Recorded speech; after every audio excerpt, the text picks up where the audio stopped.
It's my life. I got dirty, dirty, dirty, dirty, dirty. It's my life.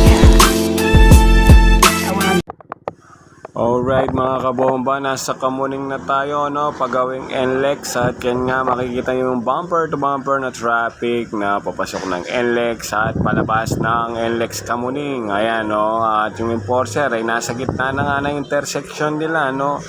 At dito tayo ngayon, packet na flyover at local road tayo, pupunta tayo ng Del Rosario. So dito lagi ang ruta natin at nakikita natin sa maghapon ang daloy ng trapiko. Lagi na lang yan kasi lahat ng mga sasakyan dito dumadaan.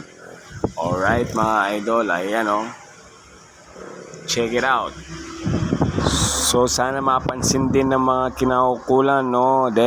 Department Works and Highway, no? Yung kalsada, lubak-lubak na at nasa gawing intersection na tayo at may nakita tayong banggaan ng isang Innova at isang Hyundai Getz. Ayan, no? Di siguro sila nagkaintindihan kaya ngusuan. Ayan. So pag-usapan nyo na lang yan at wala tayong magagawa. Ganyan talaga ang buhay, no? Sa mga magbubiyahe, doble, triple ingat. Yun nga, eyes on the road tayo, wag sa cellphone mga idol, no? Para maiwas yung aksidente. So, ride safe sa atin mga idol at mga kabomba. Peace out.